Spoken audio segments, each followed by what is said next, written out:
Okay, so, all right. Hello, YouTube new channel. So, introduce myself. Okay. Um, all right. Now, why I feel so I was giving a little bit of background to my Twitter stream here. Now, I will answer if anybody chats. I love the interaction on these videos. That's my favorite part. So I was just saying, as I'm 35, I was born in 87. I have no brothers or sisters.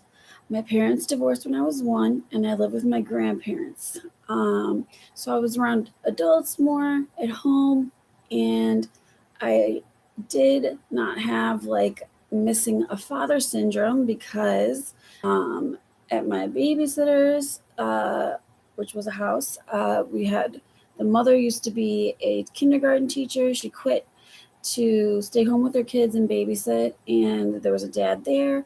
My grandpa in my house did a really good job of taking the father role, and so I almost felt like I had like 2 families. My aunt lived with us in the house, so and it was like the best of both worlds, in the case that when I wanted friends, which was during the day to play with at daycare, I had friends.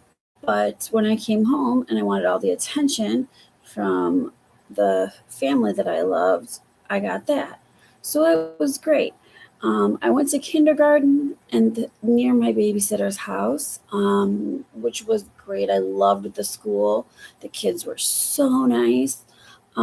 There was, of course, like the popular girl, but there wasn't any like real bullies that I would count of. However, I made the great decision the next year. I was very tomboyish. I guess now I would have been put in the trans group. I really wanted to be a boy, really bad. And my mom kind of just went with the phase. Like, I was like, I want to cut off all my hair like grandpa. I just really adored my grandpa. I liked more boys' toys. So I cut my hair really short. My mom was like, go for it and see how it goes. So I cut my hair off. And so I show up to a new school with bright clown red hair, and um, it was really short. Luckily, there was one other girl in the class who had the same haircut, because it actually was a stylish haircut that year, but for older models. So I was like, the first few years were a little rough. And this was when they actually kind of first started, at least in the Chicagoland area, Illinois, like they started after school care, and that's where I got most of my friends.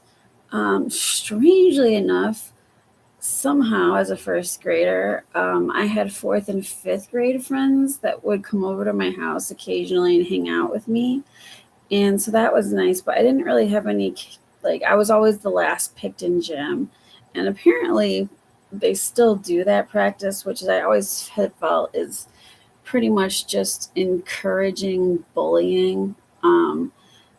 Anyways, moving along, eventually I went into a more girly phase.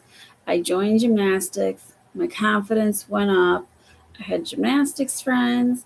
I had more friends at school. They were still wishy-washy, but basically, my childhood was a lot of time at gymnastics and sports, and after that, we spent all day. I had 2 friends that lived close to me that were in my daycare, and then we ended up doing gymnastics together. But anyways, it's my point is, it's so different from what I'm witnessing today. Huge high school. There was 4,000 kids, and but anyways, there's 4,000 kids and counting at my high school, and I did not have any issues there because there was just so many groups. I don't feel unless you kind of forced yourself into a group. And I did have a friend that did that. I had a friend from like grade school, or not grade school, from because I went to a Catholic school, so it was first through eighth grade. And she kind of like forced herself into this one group. Like it wasn't, you could tell but if a group didn't like you, it was just like there's so many other kids, just move on. Um, and there were so many clubs and there was so many sports teams. If you didn't make it onto the dance team, I was on track and cross country. The coach was a jerk. I also did a speech team. That teacher was a complete bully and psycho. That's a story for another time. But I continued to stay in touch with all these friends into my 20s. College, I didn't have a ton of friends. I was a biology major, and I also had 3 jobs, and my grandma was pretty sick at that time. Um, by I was I had a strange major. It was biology and nuclear medicine. So I really only spent like 3 years at the normal undergrad, and then the 4th year I went to the Northwestern Memorial like medical campus where the medical doctors trained. Um, and I spent most of the day in the nuclear medicine room. So that we spent 40 hours a week there, and then we also had classes. Um, and I still kept in touch. I'd have barbecues with pretty much. I'd invite every friend that I had, and people would come over, and so I kept those friends. Anyways, I'm not seeing that so much anymore of people, and I have a few suspicions why. But I do want to just tell you a little bit about my background. Um, so when I was in undergrad, I went to Bolivia on a volunteer trip in 2006 and 2007. Sucre, Bolivia, that is. And I had my first experience in a children's psychiatric facility. So it was called Psicopedagogica. I cannot say that word very well still, even though I can speak Spanish pretty good, but that one's hard. So it was a school for kids that basically had any range of psych issues, from like behavioral to actual learning disabilities to actual physical deformities to drug addictions. And when I say drug addictions, I don't mean like 15-year-olds or that started experimenting. I mean like families that were just giving their kids coke. Unfortunately, it's not looked down as drugs are a very cultural thing. So I was a little shocked by that the first time I saw that. But it made sense because the more I traveled, it doesn't make sense. I mean, it's not a good thing to do, but it makes sense in the fact that drugs are cultural. Um, our culture accepts alcohol, and some cultures accept alcohol for all ages in small amounts, while other cultures might not accept any alcohol. So, anyways, I worked there 2 years, and so I worked the first year, and I went back the second year, um, just because I had such a good experience, and I really wanted to help, and I felt like it was only 2 weeks that we were there, um, and a lot of the people that volunteered, it was 40 students that they took from a few universities. I keep going like this because I feel like I'm so fat, but um, and anyways, so it's 40 kids from a few different universities, and a lot of us just felt like, did we really make a difference here?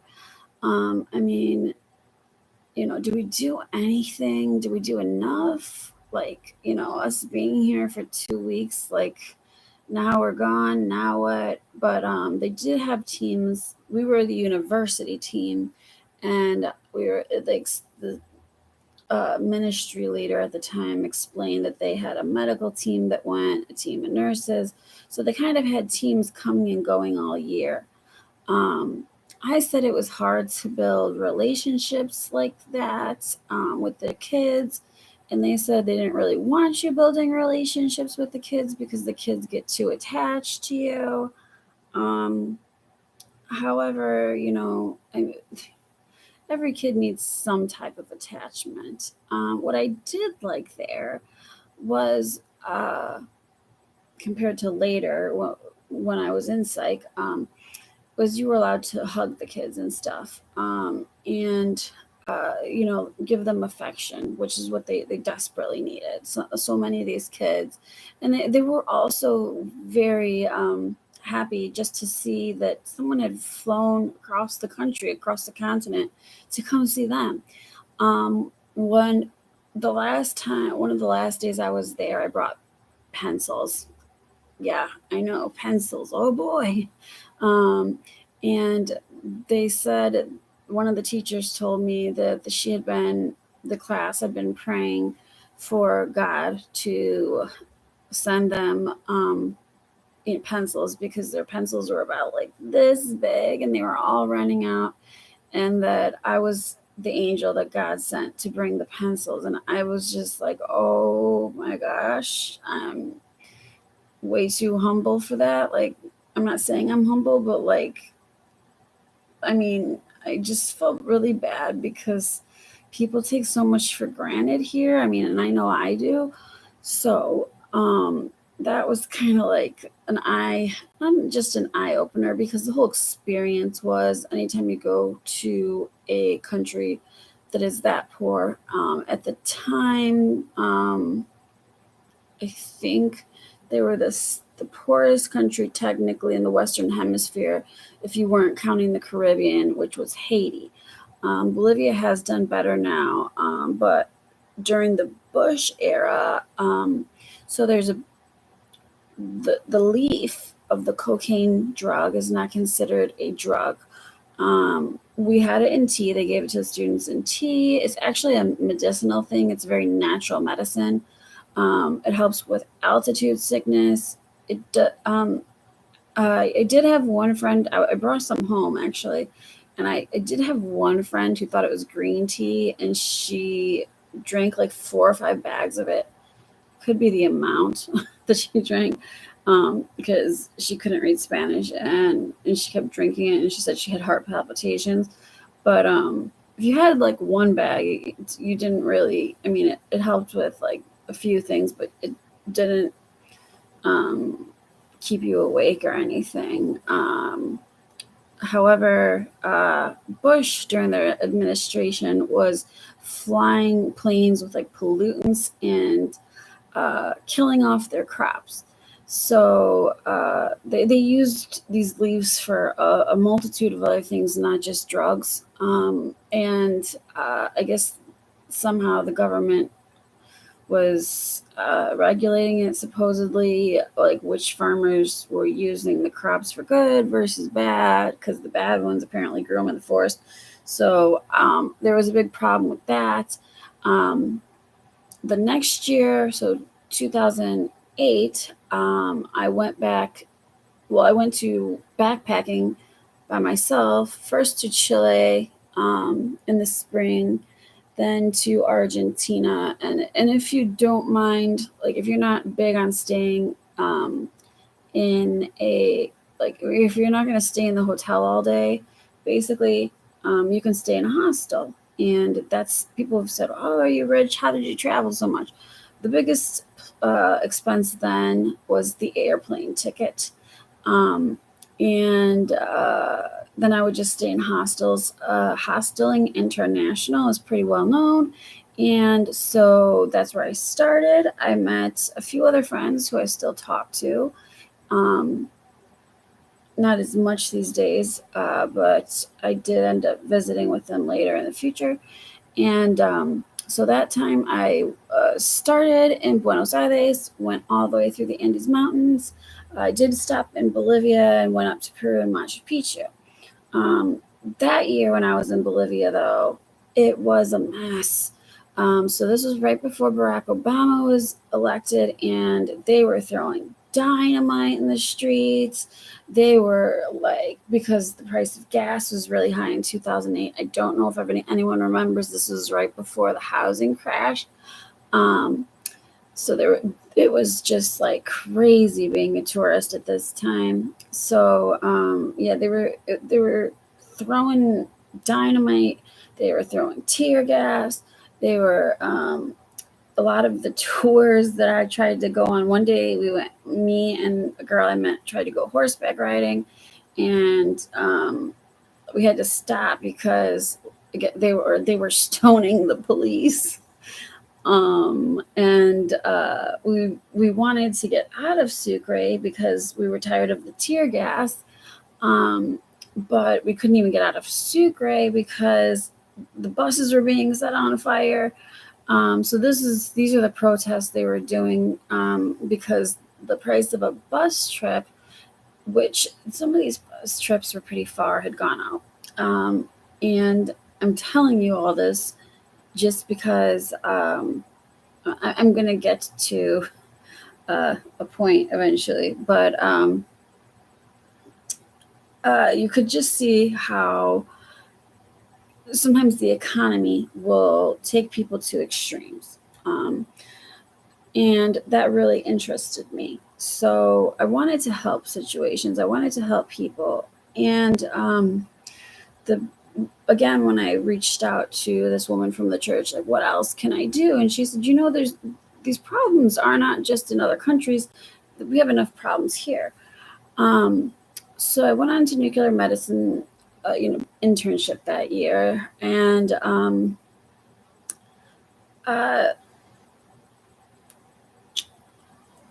there were not many jobs when I graduated. So 2008 was a rough year.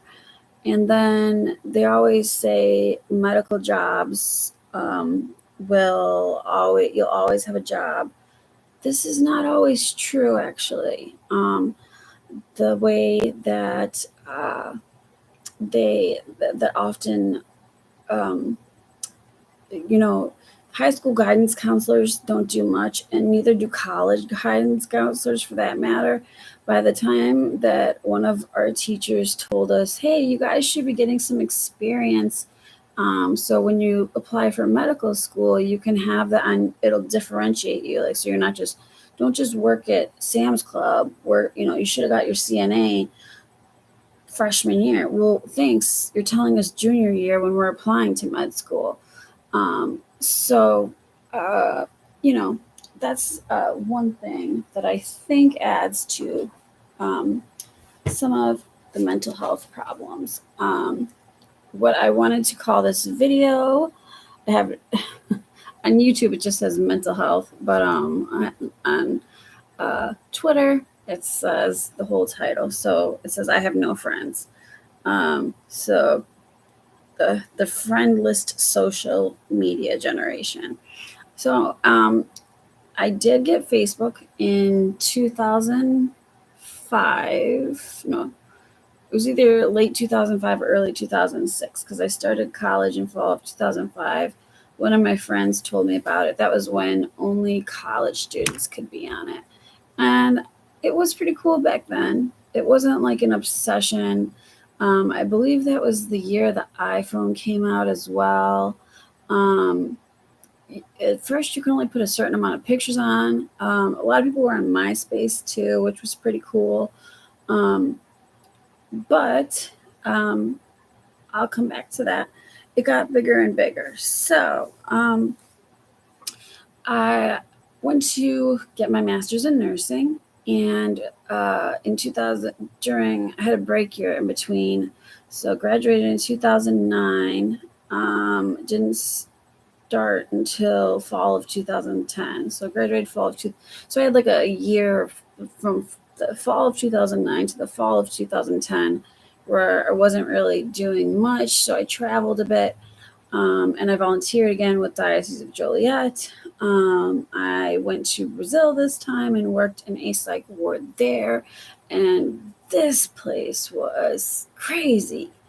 They didn't have enough money for, if you're unfamiliar with why a lot of insane asylums closed back in the day, it was because of the invention of the drug, two of them, and I am drawing a blank. Two drugs for schizophrenia. Sorry. So the two first antibiotics, the two first that we had were, come on now. Of course, it doesn't want to help me. Anyways, there was two major drugs that pretty much helped schizophrenics not have to stay in insane asylums and be able to come out into a society, basically. Thorazine was one of them, I just remembered, and the other one I still can't find on here right now, and it is not popping into my head. Like now they have so many of them. Like if you might think of an antipsychotic, they have tons, and they use them for different things. But there was two that they first came out with that really helped people and families, because it was, I mean, these were people that were going to these places, and because of the treatment back in the day, psych wards were never really understood. Neither was the improvement in them. And that's sad because of that. There has been so much just defunding of psych, and the people end up in jails are homeless often, and that's not necessary. But anyways, I digress because I'm trying to stay on track. I do have points of what I wanted to talk about today. So I wanted to talk. Okay, so then I went on that trip to Brazil. They didn't have any medications. So really what our main job was there was pretty much making sure that people either didn't harm themselves or harm somebody else. They did have some type of birth control, so that, because sometimes these people they don't know to control their sexual urges. So they gave them something so that they didn't get their periods and they didn't become as horny, because a lot of times you will see people pleasuring themselves just because they're so out of it, they don't know what's going on, that they'll do that. But they did have that medication, I know, I was told. And it was also just because the women there were so psychotic that they wouldn't be able to deal with getting a period either. But they didn't have the medications necessary to get these women manageable. So it was a real shocker seeing this extent of mental illness. I've seen it. Alzheimer's is nowhere near how bad this was. There were like one of the there would be kind of like circles of people that still would form friendships, and one girl, I was trying to stop her from chewing on her arm. This is in Brazil. I didn't know their names, and there's no HIPAA laws there. So she was basically just chewing on her arm, and I was like, no, don't do that. And she offered me her arm, like in friendship, like, do you want to eat this? And she actually tried to put it in my mouth. And I was like, I'll pass. How about we don't do that today? So it was just kind of distracting people. One woman walked in a circle for about 16 hours a day. and we were told not to stop her because if we did, like all hell would break loose. So they said just let her walk. My next mental health experience was during nursing school.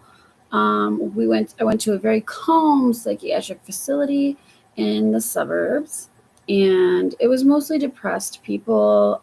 Some of them had lost their jobs, some of them were empty nesters, but this was compared to the last experience, like 180-degree difference. So most of them were just very depressed. And honestly, I didn't think the therapy was that great at this particular place. To me, I would have been more depressed if I was there, to be honest. It was like gray, it was raining out. In Chicago, a lot of people do get sad around this time when in the fall, after all the leaves fall off the trees, and maybe there's one or two beautiful snows, then it's like, okay, now the snow turns gray, and how many months of this are we going to have? It's freezing. This year we got lucky. Okay, but that's some of my experience. My next experience was as my final nursing project for my master's. You had to do like a last. Some schools call it a preceptorship.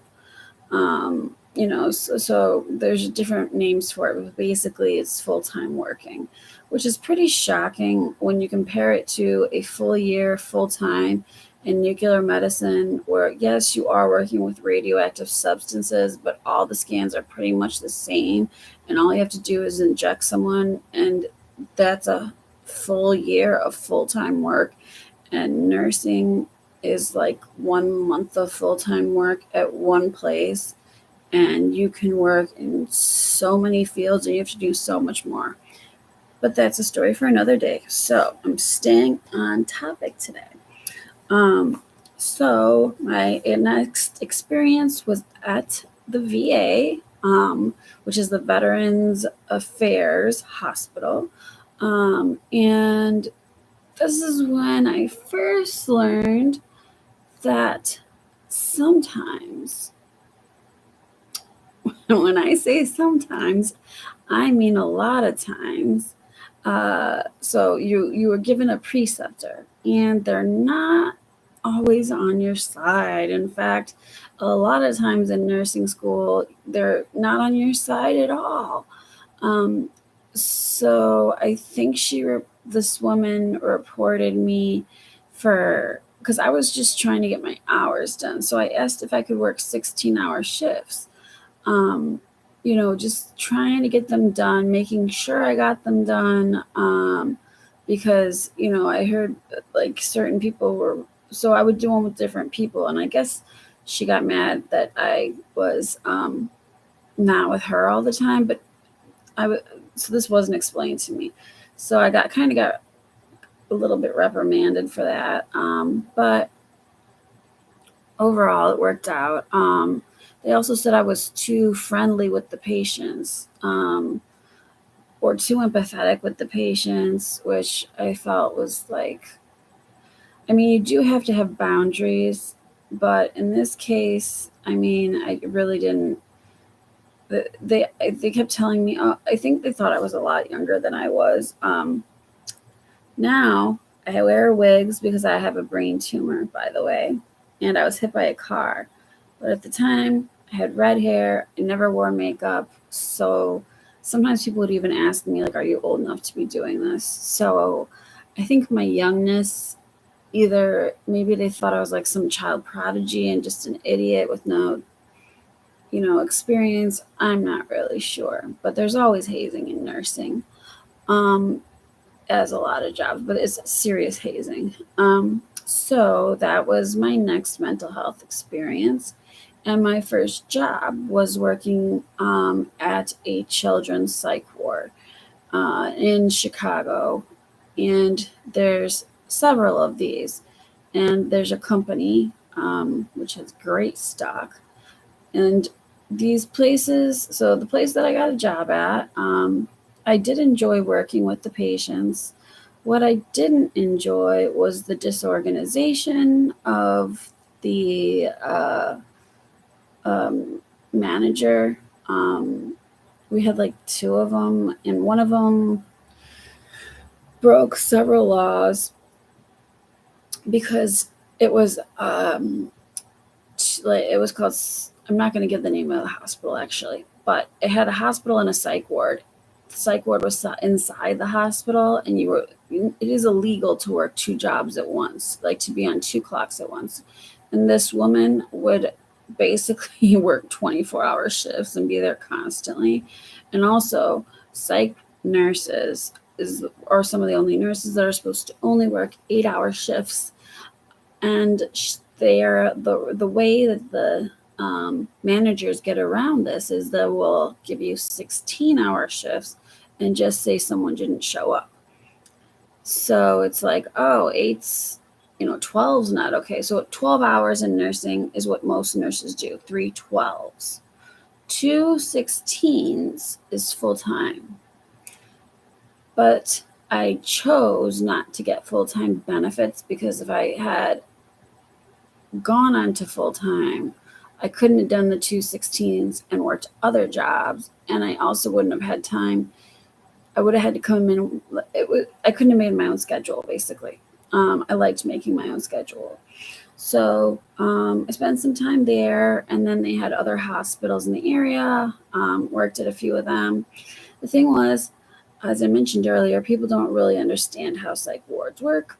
And they were always in the newspaper for like doing this or doing that. Basically, our job, the biggest thing was we were understaffed, but it would say patient got hurt. The patients are here because they're injuring themselves. It was like people just don't understand this. People are not inpatient psych unless they are an injury to themselves, like going to injure themselves, threatening to injure themselves, or injuring somebody else, or just too psychotic to be outside. Otherwise, they can be outpatient, and there's no reason for them to be in a locked inpatient facility. The only other reason that we would take patients would be with the boys. A lot of times, we would take cases that would be maybe a first-time jail offense. And we were trying this program of rehabilitation versus throwing the person in jail when they're young and kind of, first of all, nobody wants to brag about being in a psych ward. And like, that's just not cool in the streets. And second of all, we were really hoping to help them. Scarily enough, I found it easier to work with the gang-banging boys than the small children because of the abuse. I also worked outpatient because I was trying to get my nurse practitioner license. So I did outpatient with 2 different doctors.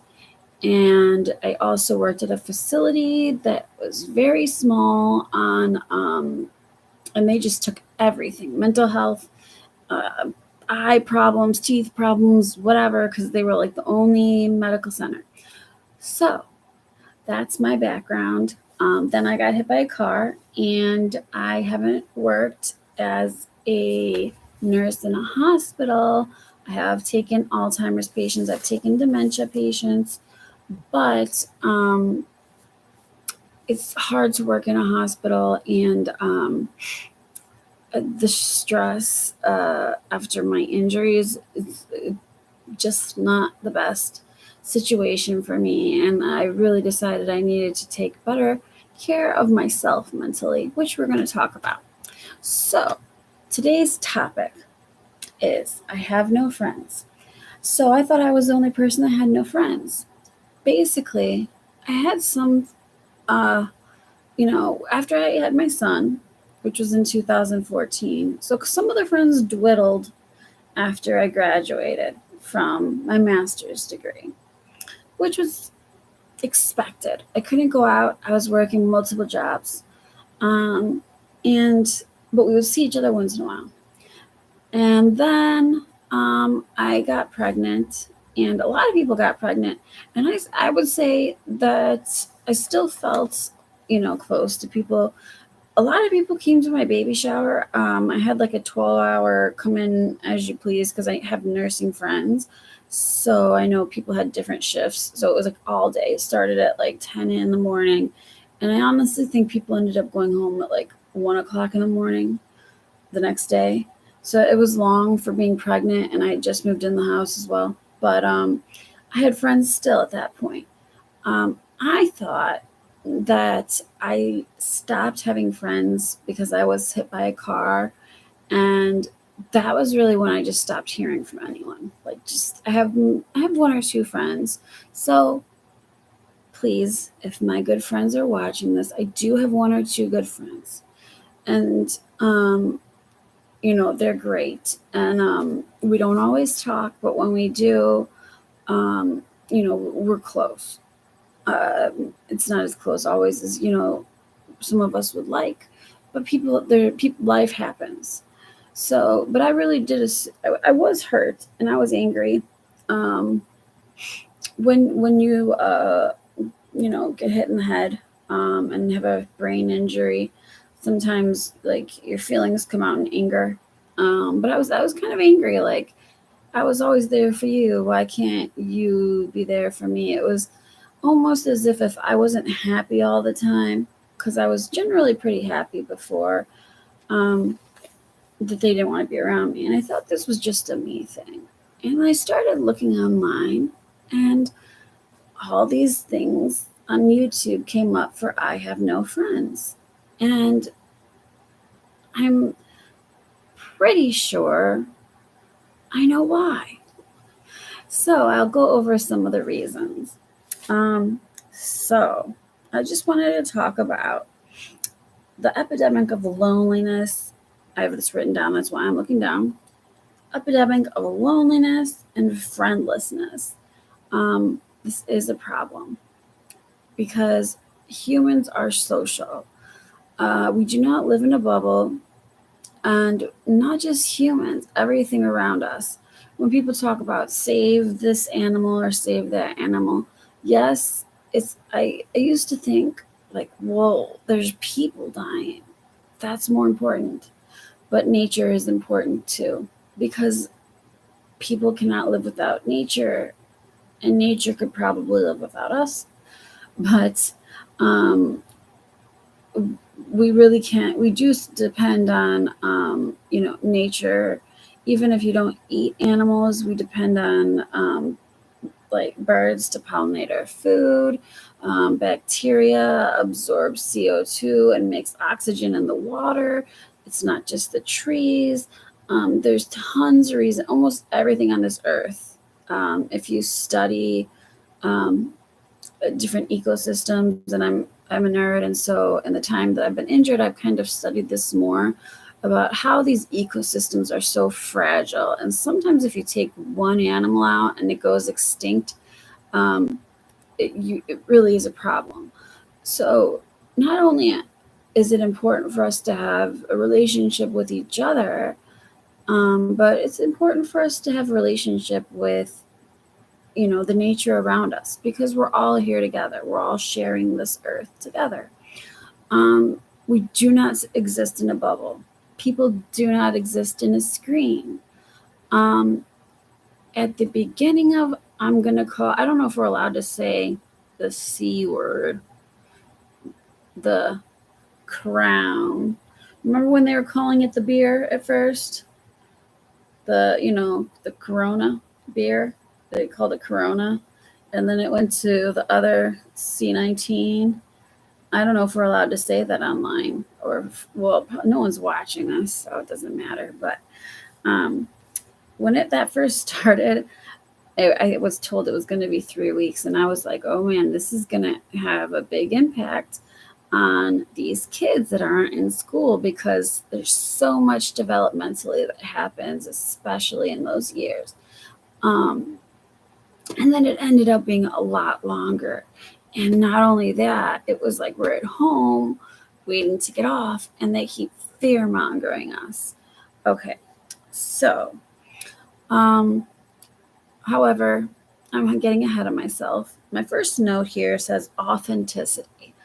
So, since a lot of our lives are online, I don't know how many of us feel we can be our real self, or how many of us know what our real self is anymore. How many of us take time to explore who we are? There was a saying that the unexamined life is not worth living. And I really do agree with this quote. And for this reason, I try to encourage my child to journal every day, just to see if the day went good, why do you feel it that way? If the day went bad, why do you feel that way? And what did you learn today? Because every day has a learning experience. But when we don't have those time to kind of think to yourself, and you're bombarded by other people's thoughts, where does your thoughts start and somebody else's thoughts come in? It can almost become like a hive mind in a way, which has its pluses and minuses, depending on kind of what you expose yourself to. But it doesn't just matter what you expose yourself to, because um, a lot of channels get blocked. Like I said, I was afraid of saying certain words, and a lot of things are being pushed as misinformation. Um, so, regarding authenticity, that also affects our free speech. There's certain things we can't say online, um, but even in person now, um, I believe people censor themselves. The reason I believe this, and I know I do it myself, is you don't know what might fire somebody up.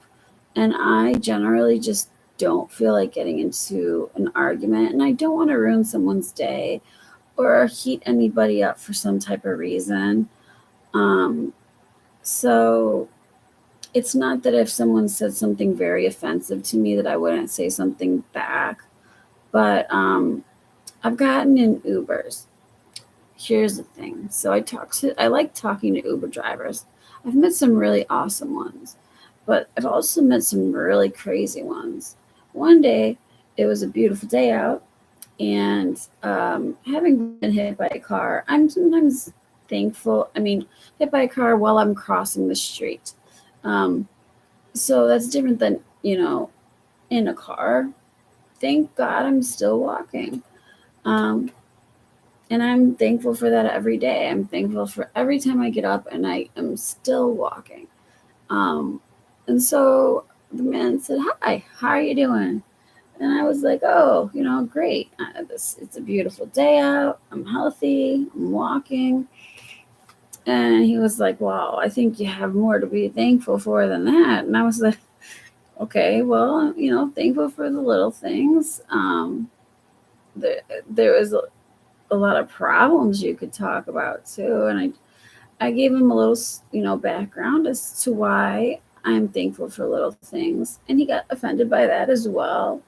um, and then I tried to change the subject to public transportation, and I don't know if because I remember when I was younger, at one time they were saying how we were going to have flying cars, and they had said at one time that Chicago would expand its public transport. I was told this by a teacher. I don't know how many people were. I think she read an article. Who knows how good the source was. So, but some teacher had said that Chicago would basically spread all the way to, I think, like Milwaukee, and like go into like Joliet and Aurora. Basically, these are like all the cities around Chicago, and it would just be like one gigantic city, and there would be public transportation through the whole thing, buses, subways, you name it. And so you hear about climate change a lot, but you don't see a lot more being done about buses, like, or basically trying to get less people driving their own vehicles and more people in uh, public transportation type vehicles. And this man got so mad, and he told me, you know what, you're just a negative person.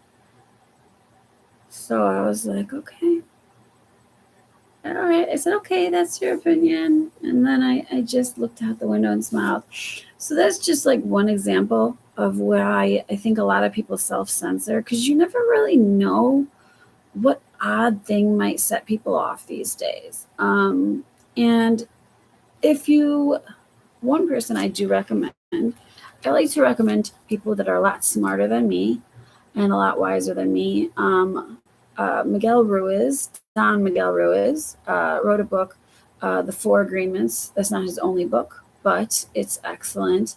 And one of the agreements is to not take anything personally. So if you didn't mean anything in malice, don't take what someone has said personally, because whatever was going on in that man's mind was in that man's mind.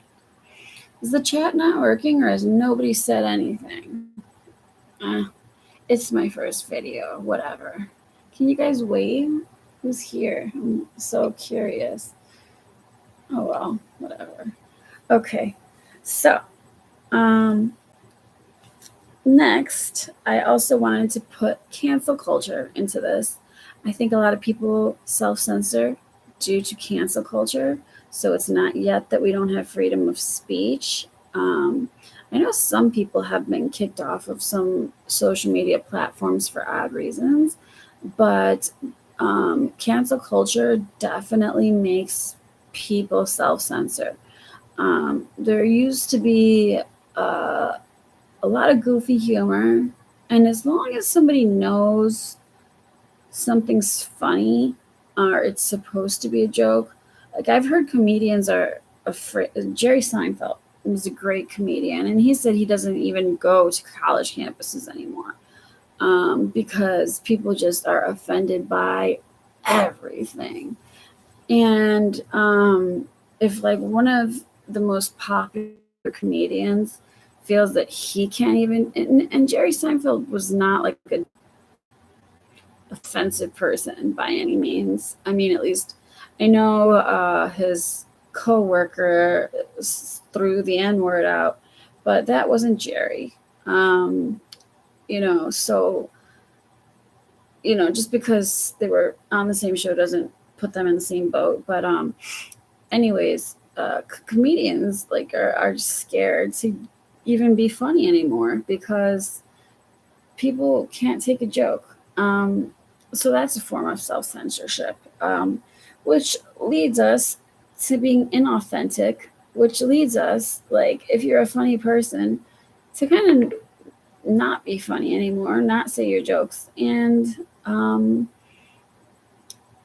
that impedes friendships too. You could have a friend that's funny as hell and you don't even know it because they're afraid you might not be their friend if they make a joke that offends you. And so continuing. Let's see, I had written down how social media often leads us from being inauthentic. Not wanting to get kicked off platforms. Also, I think there's a great push for looking certain ways. I know I started putting a lot more makeup on. I was never a selfie person, but I started putting makeup on after I had a car a lot more. But just in general, when you're going through some of these social media and you see all these beautiful women, I think that generally makes you want to look, nice, or feel like you have to compete. Or some people just go the complete opposite way and are like, I'm going to try and be as ugly as possible. So there's that too. Do whatever you want. But I do think that it influences our lives, especially when, let's see, Let's look up some real quick statistics, guys. Since I have all 4 viewers' attention, let's see. How much time, I'm having to hold this camera because it won't stay. Let me see if it will stay. Hold on. Let me see. No, not a good look. How's that? Still not good.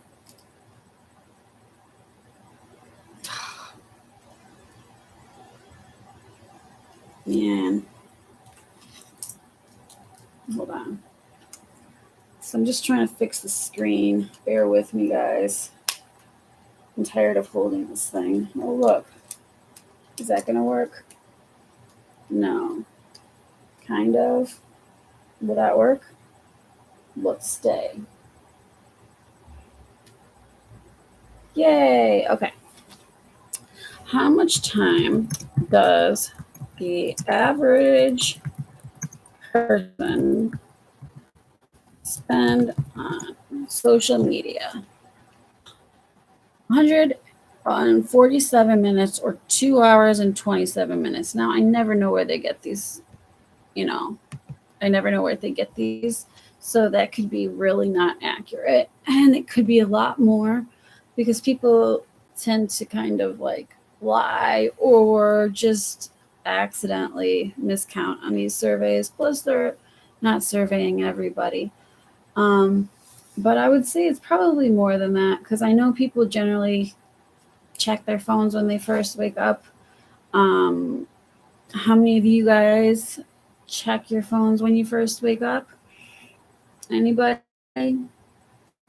I used to. I'm trying to stop. And if I do, it's usually to do something specific like breathing exercises. Okay, so also, I think people spent a lot more time on social media during the lockdown. And this is just because there was nothing else to do. And you could have, there's 2 sides to it because you can learn some really cool stuff. I started painting. Look at this beautiful painting behind me I painted. No, I'm just kidding. I didn't paint that. I wish I could paint that well. No, I'm really basic at painting, but I never pictured myself even painting that well. I also started tracing. So you can learn some really cool things. If like anything you want to cook or do or fix is all online. You can make a channel and make money from doing anything. And that's so cool. And it's helped so many people around the world. So I'm not wanting to just like put social media down because it has a lot of great factors. There's been some comedians with clean jokes that have come out and would never have had a voice before. There's been music artists that have come out and wouldn't have come out before that are real talent that weren't found by an agency, that got to keep their own money, and they were found by YouTube, or at least it seems like that. But the other side of the other side of the, I don't know, the coin. I'm bad at sayings, but the other side of the coin is that people think social media is a babysitter, and there was some really weird kids videos going around for a while. It's creepy how fast babies become, especially on Apple phones. I'm wondering if they designed them that way for some purpose. And I'm sure on lockdown, luckily my son was a little older. I don't know what I would have done with him, honestly. If, like, at that time, I still did have a lot of friends. Like I said, my friends kind of disappeared after I was hit by a car. And I was like 29 at that time. And that was 2016, right before Trump. So, um, what was I going to say? Anyways, the lockdown, though, it really, some people learned some cool stuff. And other people just kind of like went down a rabbit hole of isolation is psychological torture. Excuse me. Um, they use white room torture, which is where they take away any sensory objects as a form of torture for political prisoners. Now, you can't see any marks on the person's body. They're not physically torturing them, but a lot of people say it is much worse than that. This has been done in the declassified CIA's MK Ultra projects, where they take away basically they will take away if sometimes they'll either put a blindfold on and hearing, but they don't even have to do all that. All they have to do is put you in like a completely white room, and you don't know what time it is, you don't know what day it is, and then they can mess with you. They can give you 10 meals in like 2 minutes and 20 minutes, give you one meal, and no one's really checking up on them. But okay, those are political prisoners that have like not as much watch. But let's just get to even people that were detained. Okay, when you're arrested, you're not guilty, first of all. And they can hold you for 72 hours. You don't even have to be arrested to be held for 72 hours, in fact. You just have to be suspected of something. And this is becoming a popular way of bullying called swatting. I know it's been happening a lot with certain people. Now, I'm not saying that these certain people didn't go and try and, like, certain people online didn't go and try and, like, at the person that swatted them. Swatting is never okay. If you don't know what swatting is, it's when generally someone will call and say, "Hey, I'm so and so." They'll impersonate someone, or or they'll say they're the next door neighbor or something strange like that, and they'll say that there's some life or death situation going on, and that you're at the brink of, I guess, basically like, um, something bad is going to happen if they don't arrive very soon. And police love this, trust me. I had an ex who was an officer, and like they just get the biggest adrenaline rush. They love putting on those suits. They love getting in their gear, getting their guns, and like breaking down the door. They love it. And they love they get to get their big guns, and they love pointing those guns in people's faces. People don't take these jobs that are psychologically sound. In fact, if you are too psychologically sound, they won't accept you. I'm not saying all police officers. I'm saying certain ones hired for certain jobs are taken because they tend to be fanatical. So you say, why wouldn't someone use some sense? And if someone really wanted to do something, like, wouldn't they just do it? Why would they call the police? Good question, right? And I've heard that some big YouTubers who sometimes cause drama, I think H3 was one or something. Don't quote me, please. But I think their studio's been like swatted several times in the past year for I don't know what. But you would think that the police would check these things after a while, but these people just like doing this. Trust me, it's just like an adrenaline rush for them. And it puts people's lives at risk. Many times kids have done this to bully each other. And again, this is another reason people self-censor, is because they just don't want to be swatted. So yeah, nobody wants their door broken down, their house torn apart, and then they can take you in and detain you if they still thought it was you. I'm not sure. Technically, they usually would probably arrest you if they thought it was you, but like if they don't have any evidence, I think it's a detainment. I'm not a lawyer. I don't know. And the law is different sometimes from county to county, state to state, country to country. But that's what swatting is. Be aware of it. If you have an enemy, be aware not to piss them off too much because that could happen. And don't give your address out. You could say, like, for me, I don't mind saying I live in Chicagoland because it's huge. But be careful of how much pictures you put online for that reason. So you do want to censor in a way. Like, I never took pictures of my car because nurses tend to be, there was nurses at my job that would slit each other's tires if they didn't like somebody. Yeah, do all types of crap. And that was nothing to do with online. Okay. Now, I went, so swatting is also another thing that happens online a lot.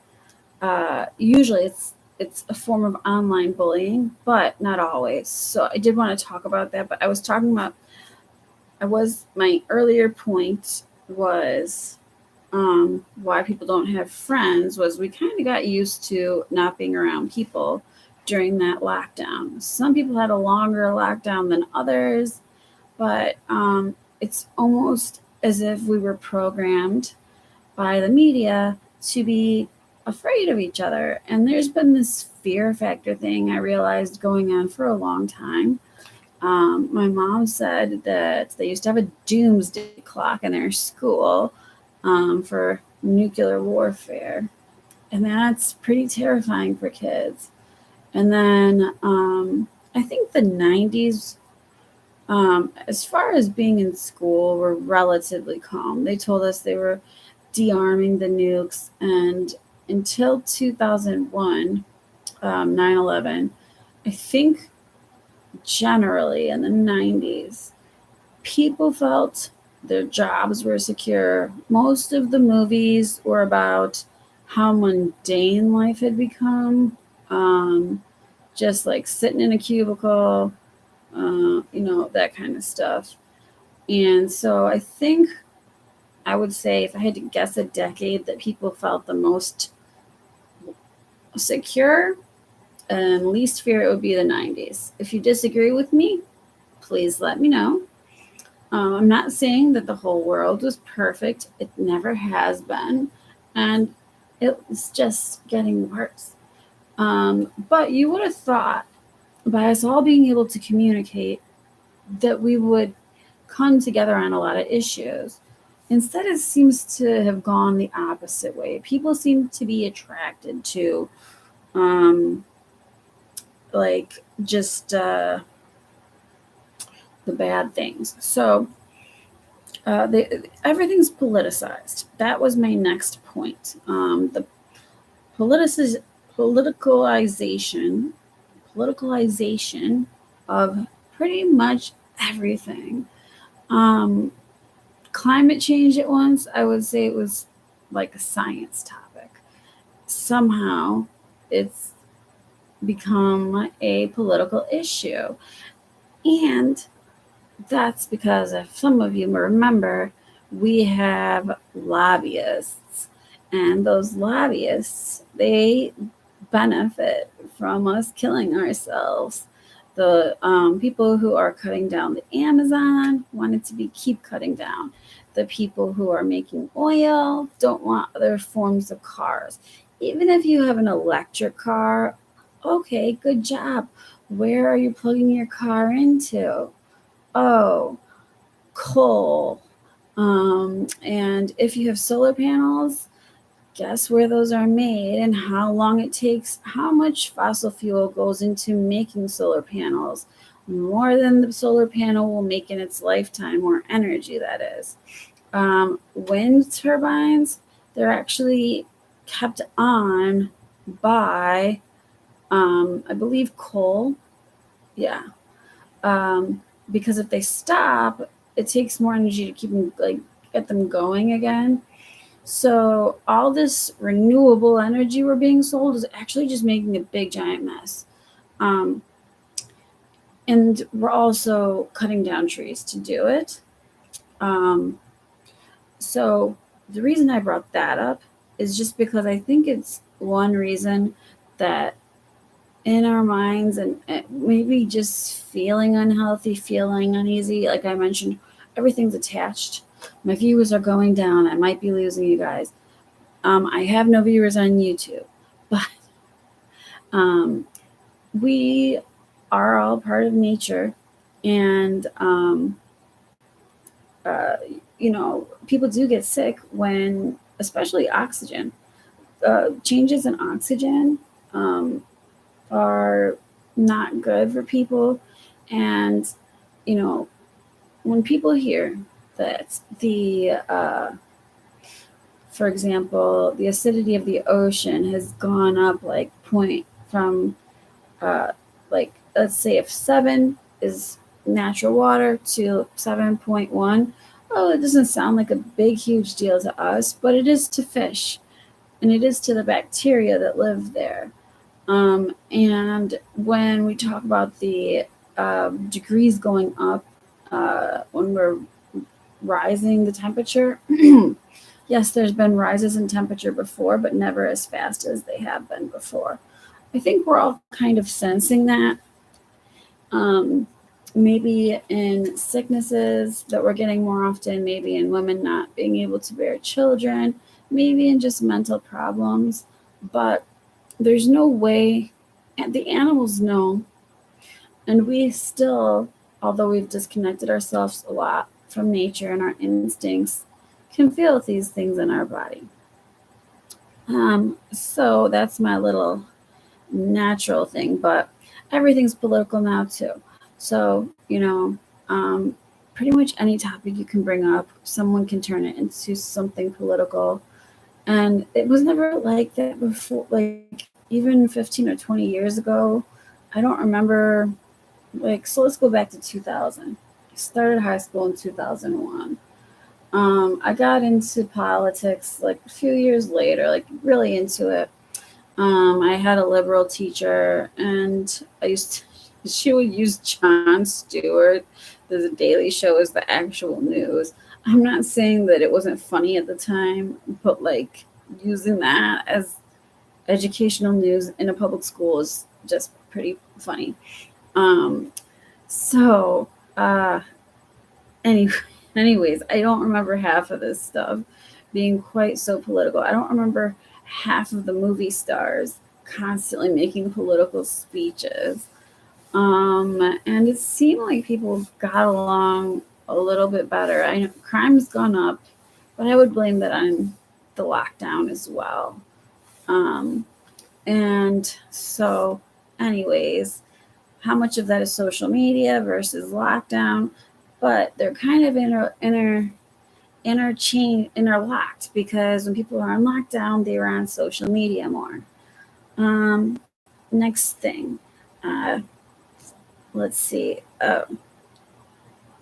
It seems as if, now, I don't have statistics on this one, and there's actually very hard to diagnose. When I was working in psychiatric facilities, now, psych disorders, there's psychiatric disorders, and then there's personality disorders.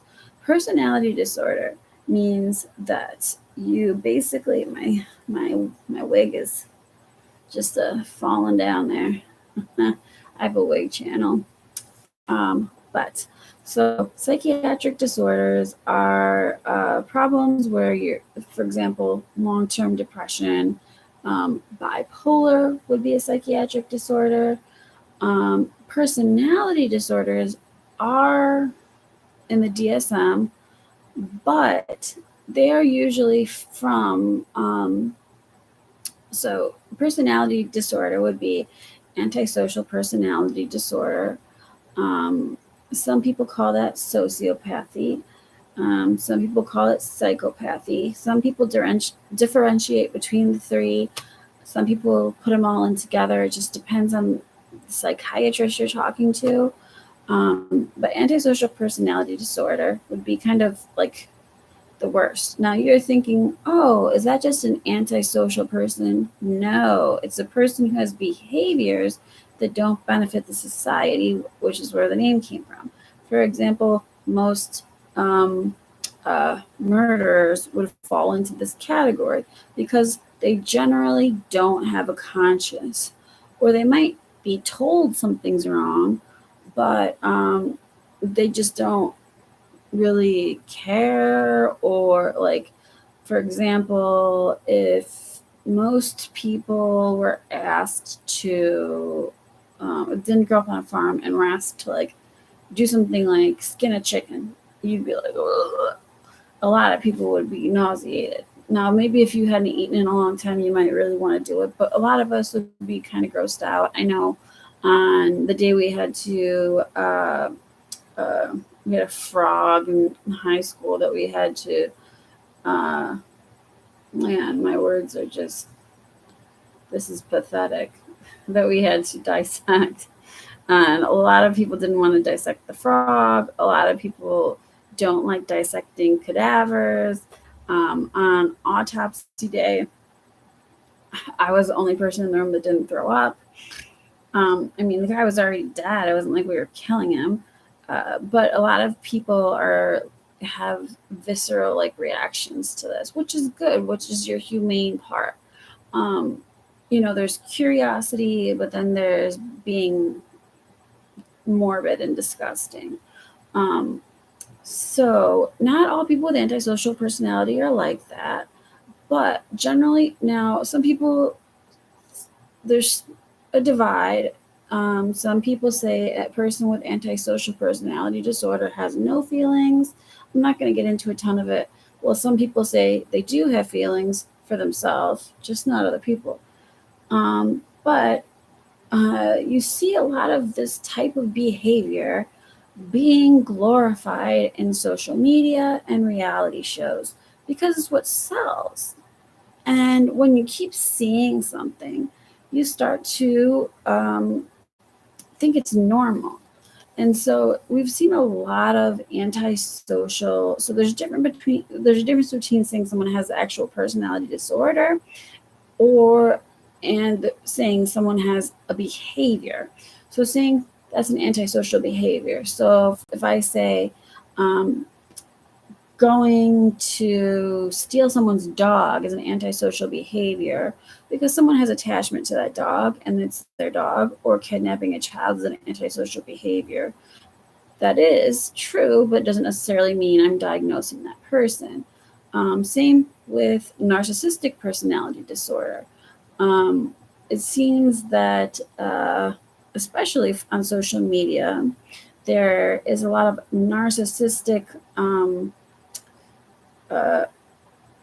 actions that occur. Now, are there more people with narcissistic personality disorder? I'm not sure. Personality disorders like this are generally very hard to diagnose because the person never thinks there's anything wrong with them. Sometimes the antisocial person will think there's something wrong with them and ask for help because they just can't. A lot of us want to make connections with people, which is the whole topic I'm making here. Having no friends is all about making connections with people. I mean, not no friends, having friends is. We're social creatures and we need interaction. It's how we stay healthy. Um, and loneliness can be very painful, especially if you don't have the skills that have built up to learn how to deal with it. And it seems like those skills are being learned less and less, especially when people are spending excessive amounts of time online. Um, and of course, they're not taught in school uh, because nothing beneficial seems to be. But so it does appear that there's a lot of antisocial or narcissistic behavior going on. We can see this in just like very popular reality shows right now. For example, I would think of uh, dang, this is like my favorite show, and it's totally slipping my my mind right now. Um,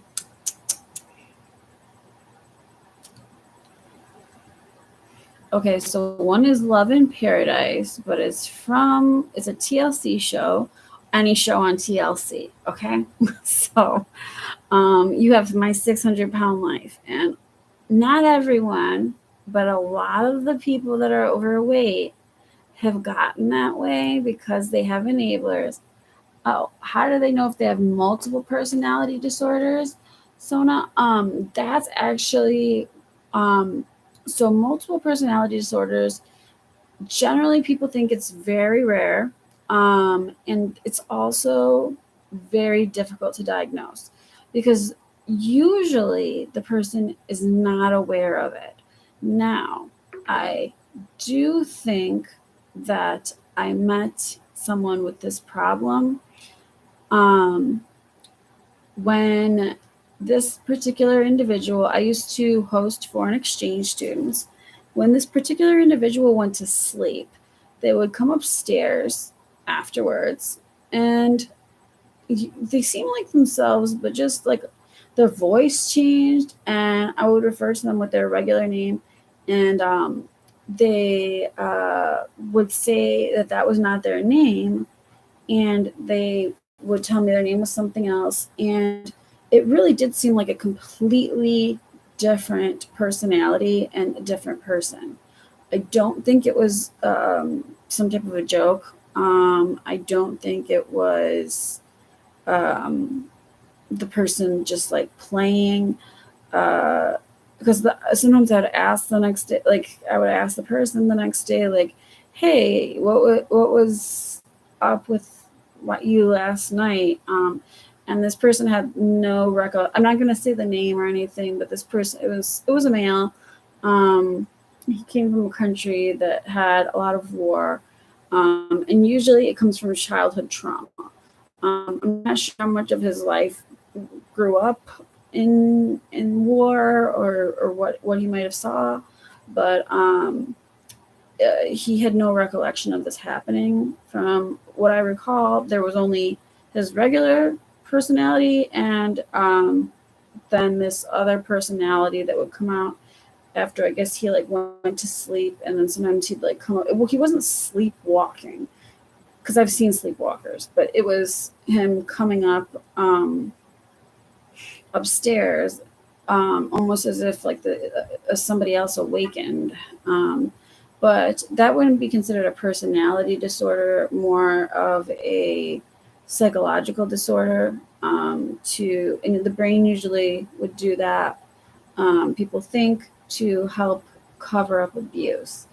And it's um, debated a lot in the field of psychology, and they've done brain scans on some of these people, and some of them have traumatic brain injuries that they were unaware of. Like some of them were dropped when they were a baby, or if they were exposed to a lot of physical violence, they might have encountered something.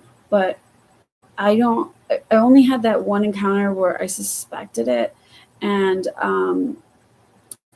you can't diagnose people that you're technically, I guess, friends with. This wasn't like a friend technically; it was like a foreign exchange student.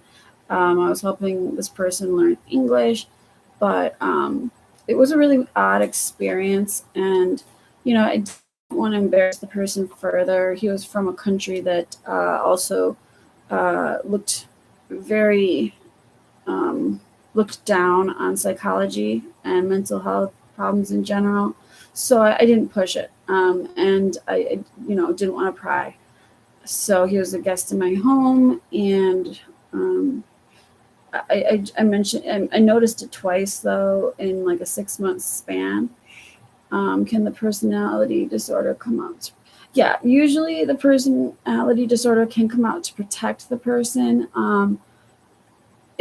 But it can also just come out, like if say the person goes to sleep and they had a bad dream, maybe reminding them of whatever happened, and then the person was to wake up. 1, 2, 3 test, 3, 2, 1. Hello, epileptic bucket. So maybe that's what could have happened, but this is really just like me guessing, because like I said, that's one of the things that I don't have a lot of experience with. If I had to guess, that's what I'm guessing it might have been. This person wasn't a drinker. They were not a smoker, that I know of. So it just seemed like he was coming up for a midnight snack, but the voice was different. Like the walk was different. I mean, it's like seemed like everything was different. And on videos I've watched, that's like pretty common. That almost everything is different. I've even heard in some situations that like even the blood pressure is different, heart rates are different. They've run like blood tests and one personality. But I've seen on TikTok where people are flipping between these personalities, and that I've never experienced personally or seen in a psychiatric facility. So you have a friend who has different personalities. What do you mean by that? Like, do you mean that they act different one day to the next, or they actually have like different, like, do they know about it, or how does that happen? I'm kind of curious because yeah, I'm just curious. But I'm gonna keep talking. I will answer your question and get back to you as soon as you continue. So I have noticed that either social media is making it easier for people with, more acceptable, I should say, for people with some of these traits, because not just because you have narcissistic traits or some antisocial traits doesn't mean you have the personality disorder. You have to have a complete list of the personality. There's like certain criteria you have to meet. And it usually interferes with your day-to-day life and relationships. So that's the other thing. And you can simultaneously have a personality disorder and a psychiatric disorder at the same time. Oh,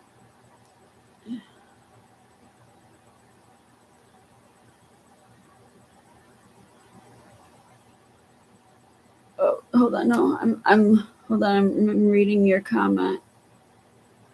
Yeah, it's so the comment just says there was some different personalities, and so one is mean, that's very common. So the person that I interacted with had the second personality was mean, and the person was usually nice. The second personality was very mean, very demanding. That the one is gay. Now this person came from a culture that didn't like or accept gay people, so it could have been that could have been the problem too. I'm not sure. Maybe like holding something back like that, holding a part of you back could really affect you. Abuse, holding something back. So, sometimes both of them hand in hand. So there can be a multitude of problems that go on that cause these issues. And so now we're adding two more big ones onto it, which are, like I mentioned, we had the isolation for 3 weeks was going to be hard when they originally said it, and then it ended up being for like 3 years. And the thing is, they put so much fear into people that a lot of people just have been scared to go back out, and a lot of crime broke out during this time. I actually, excuse me, uh, haven't gone out. I'm going to get back to you in a second. I haven't gone out much in Chicago because the crime rate has gone up so much since COVID happened. I said the word, but the crime rate just went like nuts, and honestly, it's kind of scary, and so, anyways, that is kind of what scared me into my own little house, and isolated me more. I was watching a video in Japan, um, and there was girls that didn't have babies, and in Japan it's a big thing. I guess actually a lot of people aren't having babies, and the one woman said that it's not that they don't want to, they aren't interested in sex, it's just that they're not willing to get into a relationship with someone and deal with that drama, which I can totally understand, because it seems drama is so acceptable. And yes, a lot of people don't want to leave their house. I don't leave my house that much anymore. I had gone to Puerto Rico for a while, and I actually felt a lot more comfortable there. People were a lot more friendly. Um, in the neighborhood I'm in now, I feel that people prior to COVID were already not very friendly, and people would call the police over the silliest things. Uh, and now it's gotten like, I mean, it's just like the multitude is really bad. People, they're just, it's like they have nothing to do, and it's almost as if you can just, we always, you used to have a, like, I remember we had one person when I was growing up on the block that was obsessed with his grass, and he'd stand in the door and make sure no one stood on the grass. And having one or two people like that on the block is one thing, but it seems like the whole neighborhood is like that now. Um, and like I said, again, I don't know if it's from, the being locked in, that, because being, in isolation, it's not the same talking online. Thank God we do have online, because it would be even worse if we didn't. I always wondered how Anne Frank's family, if everybody knows the story of Anne Frank, that she hid out in the attic. Well, even now, the people in Ukraine, some of them have to hide like for hours in bathrooms and be quiet and then go underground at night. Excuse me. That has to be like just mentally thinking about that. And then I watch these doomsday preppers sometimes. I watch way too much, TV myself, obviously. Uh, yeah, I'm moving my wig. So, anyways, uh, uh, I see these doomsday preppers, and they're setting up these bunkers. And I think, did you guys think of mental health in any of this? Because how is that going to work? It's great you want to continue civilization, but they don't seem to include to factor in how we would live, how people, 'cause some of these underground bunkers are meant to hold like 1,000 people. Like, um, people just go nuts after a while. I don't know if it's Sana or I'm guessing Sona 77. Got one of my best friends. We Oh, okay. So she wanted you to take a, so she got like obsessive, and she wanted you to take showers when you got to her house. Is that what you're saying? right before COVID, my grandpa was sick. My grandpa actually got COVID, and I actually think my family. Well, I was going grocery shop. Okay, so yeah, a lot of people are still like that, where they're very just like 6 feet back, and in Puerto Rico, they're still very people wear masks everywhere, and it's like 110 degrees out, and then you'll see people wearing masks, and those have been proven to do nothing. You know, I want my money back. When they said this, I was like, well, give me my money back from my student loans then, because we were taught those masks don't do much, like at least the kind that most people were wearing, especially the cotton ones. You got you got pneumonia and COVID. That's pretty bad. I'm sorry about that. It must have been horrible. Before the COVID scare, before the lockdown, I was a jewel, and even as a nurse, I had never been sneezed on. So it was me, my mom, and my son. We were grocery shopping for my grandpa, and this guy, they hire a little people with like a little bit slower mental capabilities at Jewel, which is great. I think it's great to have independence. But this man did not cover his mouth, and it was like the biggest sneeze I've ever seen in my life. I mean, I shouldn't have even taken the food or bought it at that point. He sneezed all over my son, all over myself, and all over my mom. I hadn't been sick in a long time. And so I mean, we washed the food the best we could, and we did take a shower after, but we didn't get sick right away. We started kind of feeling a little crappy, and I was suctioning my grandpa's lungs because he was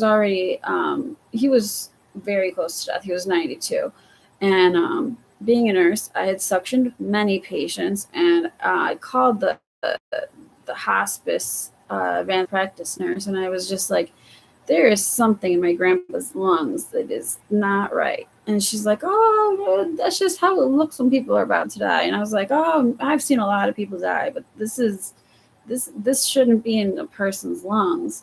And it was COVID. And then we got COVID. We were sick for about 3 weeks. My son went back to school for a week, and then they closed the schools. So luckily, I haven't gotten sick since then or anything. Which is good. They kept offering me to come back to the hospital, but since I have asthma and everything, didn't want to go. It would have been nice to go in a way, because just to have some socialization, but also I'm not going to get into vaccine stuff while we're here, but yes. So on TikTok, there's this strange thing with a lot of people. You got doctor's office. Yes, doctor's offices are. So there was for my non-viewing YouTube viewers. Hopefully, I'll get some more views when I change the title on here. You got it from the doctor's office. That's very common. Sorry, I'm a little tired today. I've been stressed out. Yeah, it can take up to, I think I was sick for about a month. I slept a lot, and I slept so much, I really don't remember how long I was sick for exactly. But doctor's offices and hospitals, the only good thing about COVID was they have done a lot better job of cleaning them, because they're notorious for just not being incredibly clean. But the one thing that did kind of rub me the wrong way with that was, even with the flu, for example, during flu season, you'll go to the doctor, or if you're in the hospital, the ER, whatever, they'll take a flu test if you have symptoms or whatever. And I took a flu test one time, and when I went in for my asthma, they kept me for high blood pressure. Took my flu test. They're like, oh, you have the flu. And I always know when I have the flu. Like, my body's very, very sensitive. And I was like, because we can have germs on us. We always do. Bacteria inhabit our bodies. And so bacteria and viruses, they live among us, and there's nothing we can do about it. It's when we're in a state that we're either, you know, our immune system goes down and they become too many, or one that's not supposed to be there takes over. Because sometimes um, even like the antibiotic Cipro will cure one thing and cause another thing, because it'll get rid of good bacteria in certain places. But yes, generally doctors' offices are not very clean. When I first started working at the hospital, I would always clean, and people thought I was nuts. And I'm just like, a hospital should be really clean. Like, we're standing around, like, let's make this place look a little better. No, but nobody seems to like a person that does extra work. They think it makes them look bad. Um, yes, that's what happened with me too. Um, there was a comment for my YouTube non-viewers that said she was misdiagnosed in January until it came out with the COVID test. I also have immune disorders. I have pituitary tumor and adrenal fatigue. And so that's why I wear wigs, and my wig keeps falling back. Um, but so, um, and I have sleep apnea and asthma. So, stuff in the lungs I tend to get. Um, but, anyways, I'm going to try to move to my next topic. Thank you so much for sharing. I love when people engage. That's what's nice, kind of having about like a new channel and not that many viewers, is because it is kind of like a conversation. So I did want to talk a little bit about parasocial interactions, which is if you're on social media, a lot of people get their socialization from social media. And in this case, I would not call this a parasocial interaction. Parasocial means like, you know all about me and I don't know you. If my channel were to get like huge, I wouldn't be able to answer every single click that came through. But the nice part about having a small channel is you can, interact with the comments, and it's more like a regular conversation. Of course, I'm leading the conversation and you see me and I don't see you, but it's still a lot more like a normal relationship. Things get weird though when you have especially little kids, and this is what I worry about. Is for example, I don't know who's the big YouTuber now, but when Jake Paul came out, what were these parents thinking driving these kids to Jake Paul's house? What were they thinking? I mean, the man makes videos and entertains your kids, and he's really not appropriate for kids. And like I think he did like, and then there was TanaCon. That woman's not a pro. I mean, I don't think that there was anyone probably over 18 going to that. I don't know who would go to that.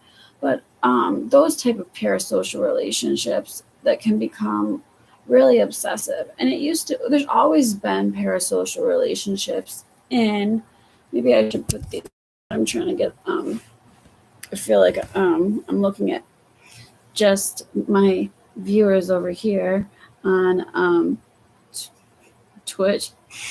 So I have a minor traumatic brain injury because I was hit by the car, and then I have the brain tumor, and it gets worse as I get less vitamin D, and so I apologize when I forget words, but it's all in there. It just sometimes doesn't come out. So I was just wondering, what kind, I mean, as a parent, I would not take my child to somebody's house that they are watching on YouTube. And then, especially if I watch the videos, and some of the parents were just all up in it, like, we're the ones that make you famous. And it was strange. It was very strange. There's always been, like I said, there's always been celebrities, but now we see so much into the celebrity life, and it's almost abusive expecting these celebrities to show that much of their life, but they kind of have to keep up and keep in the mainstream. And I'm wondering how many of them want to. But anyways, how many of us want to show that much for our life? Privacy, that's another thing that I have on here, is, used to be valued. Our privacy used to be valued. And now, almost every second of our day, of some people's day, down to what they eat, can be monetized. Some people monetize sleep videos, and who knows what weirdos are doing with those videos. I thought about doing them because I was like, well, that's easy.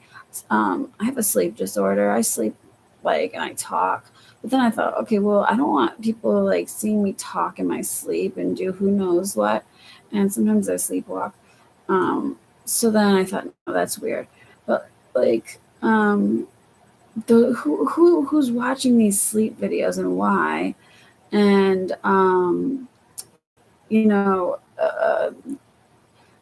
do people value privacy? Because it's important to have a private life. But a lot of the child stars, like the Disney stars that lost it, now that's happening on a wider scale, because a lot of these family channels, they're just completely unregulated. Even child stars, they were only allowed to work a certain amount of time, and they still had a lot of issues. But what are we going to do when what's going to happen with these kids that are in these family channels? A lot of them don't want to be on these family channels. Can you imagine all of your most embarrassing moments online forever? Which brings me to my next point. The fact that a lot of children just shouldn't be online. I feel like kids just don't need to be online. I try to do my best to keep my son offline, and he tries his best to post videos on YouTube all the time. So I've put him in sports. Oh, hi, nice to meet you. The topic of the video today was I have no friends and the friendless social media generation. So just a brief overview. I don't know if you've been here or kind of come in. I was talking about how I was thinking recently that maybe I have no friends just because I'm older, or maybe when people get to a certain age, they don't have a lot of friends. I do have 2 friends I talk to occasionally, but we're not that close. And I randomly Googled, oh, thank you. That's so nice of you. This is actually not my real hair. I was just saying, I have pituitary tumor, and I do a beauty channel too, but I wanted to talk about more serious stuff than just doing makeup. So my wig is falling off. I just have my hair. I'm 35. So my hair was thinning a little bit. And so that's why I'm wearing the wig, because the pituitary gland, which is where my tumor is, regulates hormones, which could take me on a whole other tangent. And I'm going to stick to what is on my notes, or I could talk all night. Okay, so what do you guys think about these current reality shows? Just kind of, all you see is drama. The show I was thinking about that I wanted to bring up is, you know what? I'm just going to go and look real quick. I know it'll come up on here because it always pops up in my recommended on my one. I have two different YouTube channel, like YouTube. Well, I do have two different YouTube channels, but okay. So let's see. Of course, it doesn't want to come up today. You want to talk about serious stuff, Mike? Yes, I do have serious stories. I kind of told some of them a little earlier, and I can keep telling them. So, since we're on the topic of kids in social media, I will obviously respect HIPAA. I was a nurse in a inpatient locked children's psychiatric ward. Oh, here what the show I was referring to was 90 Day Fiance. So I think that real quick, I wanted to make a quick point, and then I'm going to tell you this serious story. So I think that like all this stuff of people doing the most on 90 Day Fiance and other reality shows has people feeling like they need to act like that in public, because people just act crazier than I've ever seen. Okay. So to which was like the teen girls unit. And there was not one, but multiple teen girls who came in for I'm trying to use correct language here that like doesn't get me kicked off, but here on this earth due to something that happened on Facebook. Some of them were serious, some of the Persians should be in jail. But these kids, I said, how about you just delete Facebook? This is when Facebook was bigger than all the other stuff. And they said they'd rather die than delete Facebook. And I was like, what? I mean, that just shows the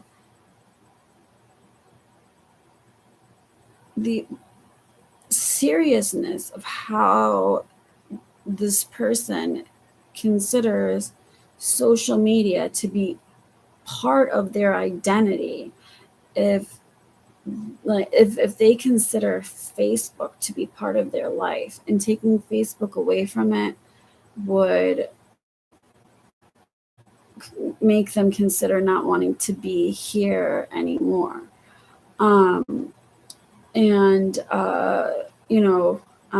the inpatient wards, we would not allow phones for this reason, because we didn't want them to see anything that would bother them. But it was very disturbing. And, I'm not sure if anyone had heard the Amanda Todd story. She was a Canadian girl, and she was online chatting with someone. This was back quite a while ago. Let me look up the exact year of Amanda Todd.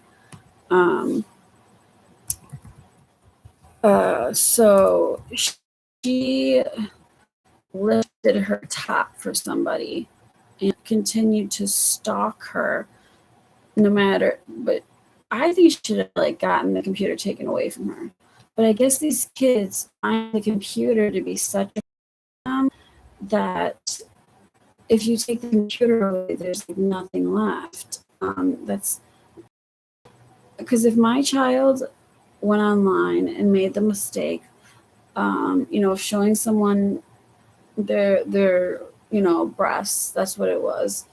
She went like this. She basically flashed somebody and used this, or maybe it was a woman, who knows, because they never found the person that did this. And the family kept moving, and she made different profiles. I just would have said no more computer for you if I was the mom.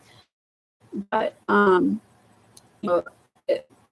we let her use the computer, and she was trying to hide her identity, and somehow they would send this picture to everyone in her school multiple times, and they just couldn't figure out where. I guess the Canadian police, I don't know how good they are. I know the police in my particular town kind of pick and choose what they want to do. But I don't know if you guys are familiar with this story. It was pretty big at the time. Oh, I was looking at the Amanda Todd. When was it though? I should probably go to sleep soon. It is not that late. This was October 10th, 2012, when she passed away, unfortunately. So she actually made a video about, just everything happening. And when you think about how easy it must be as a kid that age, because you see so many things online right now, especially in the past few years. I feel that things have gotten a lot more graphic. So you see music videos with, just in just the award shows, people are showing up in practically like nude colored dresses, like barely anything. And then, it's you show your everyone's embarrassed of their body at that age. Usually, I don't know a lot of people that are like too excited during puberty.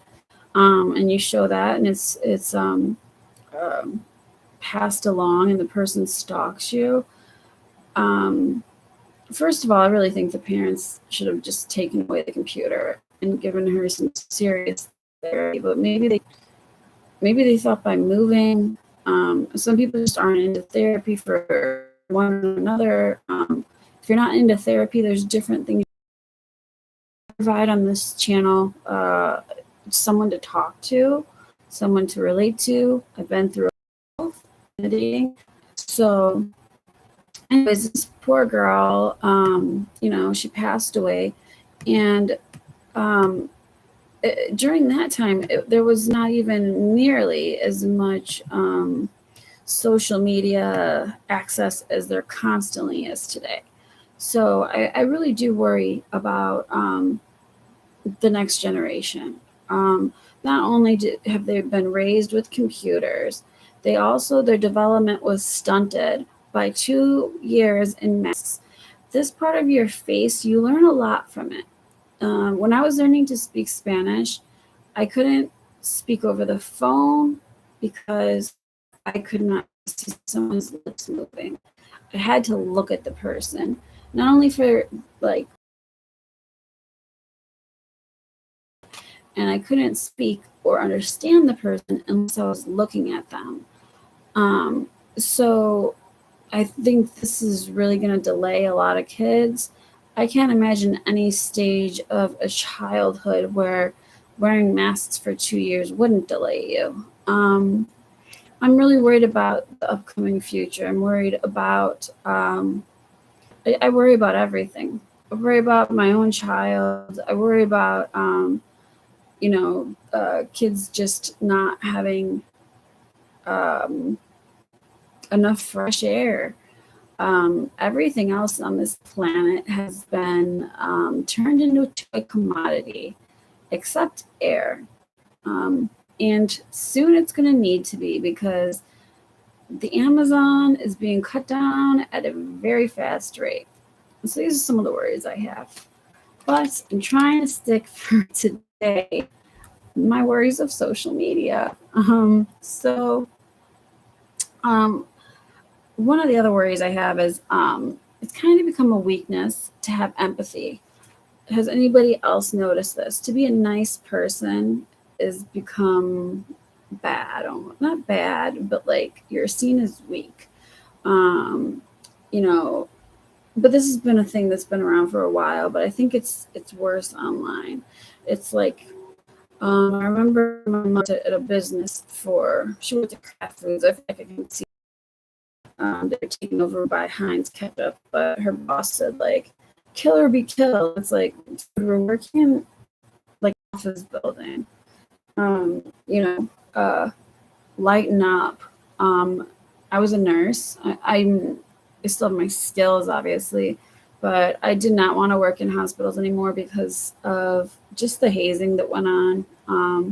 And the depression and not working together, and people just being there for the wrong reasons, the jealousy, all these things seem to be encouraged. But when you're a nice person, it's like people wonder why you're being nice a lot of times.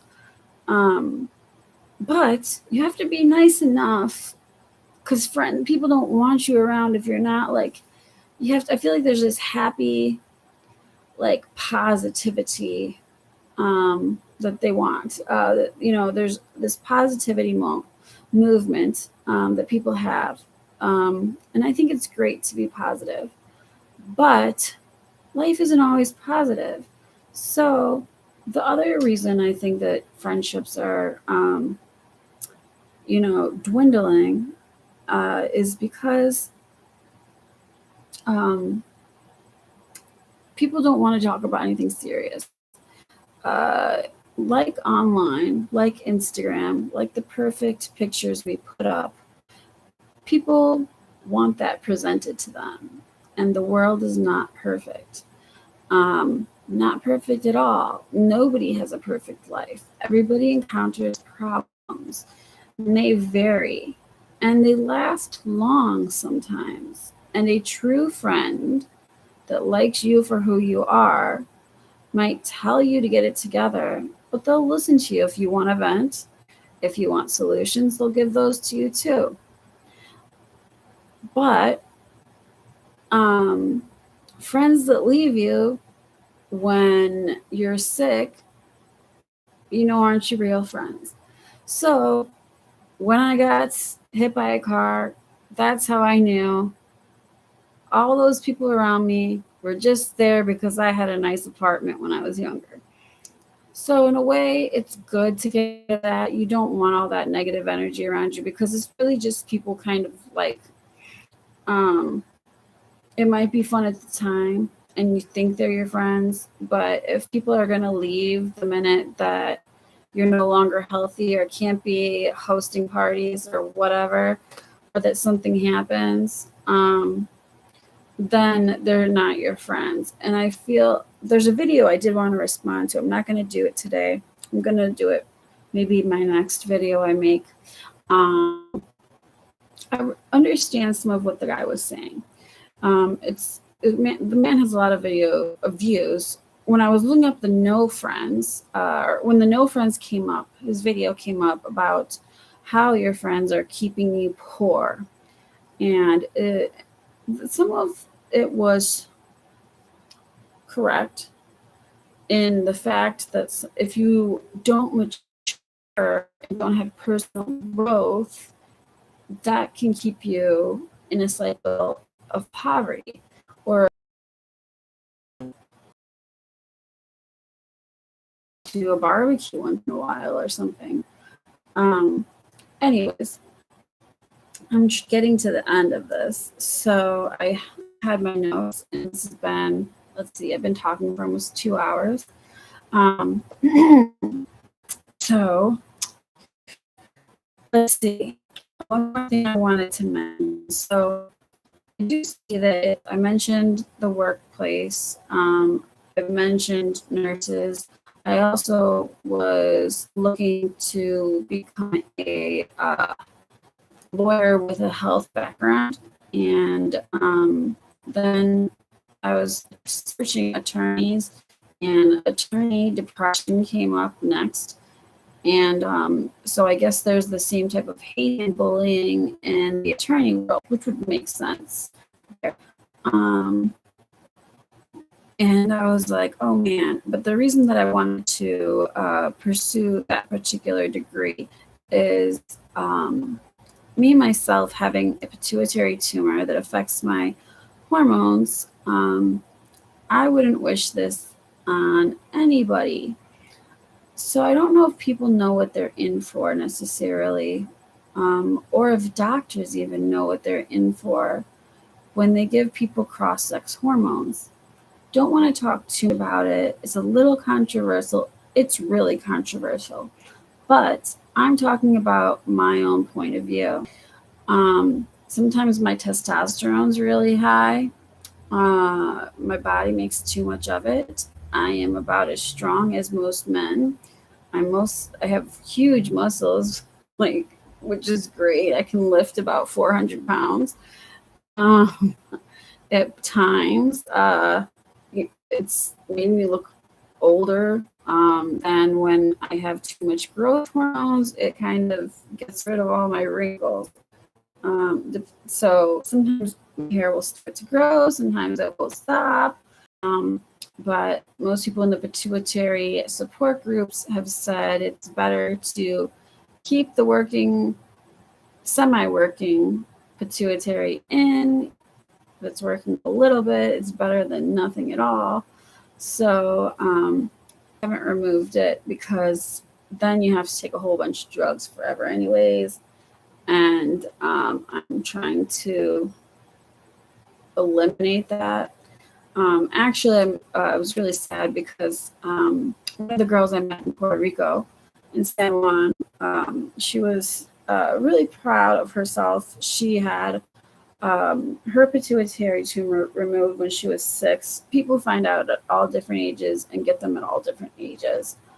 They didn't have the same technology there, so they actually cut her head open like twice. So she had 2 scars. She had 2 scars, and she said they were going to give her a 3rd surgery, but she was glad she didn't go to that doctor because then she found out, I guess, he had made a few people blind.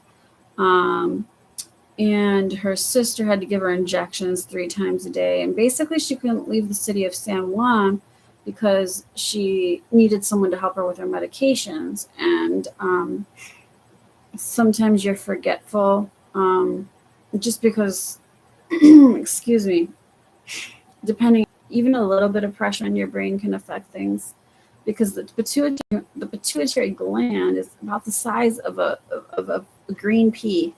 It's very tiny, which is also why it's hard to find a tumor there.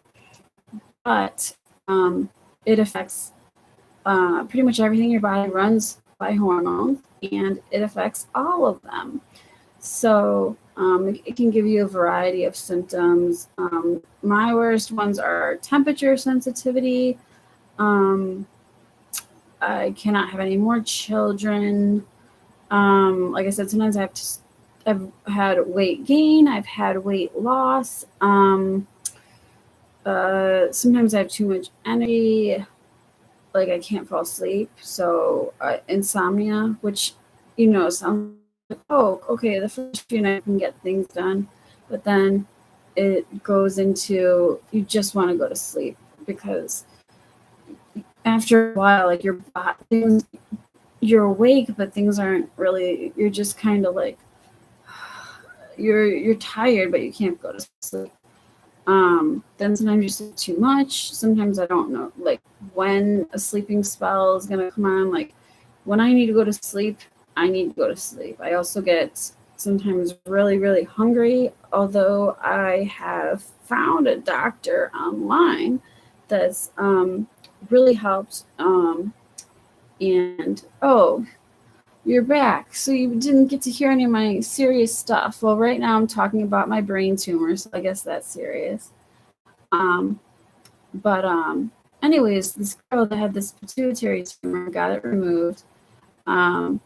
Oh, no, that's okay. We're all deal with personal stuff, so I don't expect anyone to watch my obscenely long rant or whatever it is. It was supposed to be more of a lecture, but I haven't gone exactly in order. So I'm 35, and I was just telling people that so I have this pituitary tumor, and for a while I looked a little bit older, and I probably will soon, because it's affected by the sun, and I'm a lot better at dealing with the pituitary issues when I have natural sunlight. And in Chicago, it's November, and it got pretty cold today. We were really lucky, though, because it was a really nice October. It was so Whoa, live 2 hours and 13 minutes. I do ramble. No, actually, I had a list of things to talk about, and I've actually touched on pretty much all my points. So to review, okay, so title was I Have No Friends. I'm gonna have to finish in just a second. And the epidemic of loneliness and friendlessness.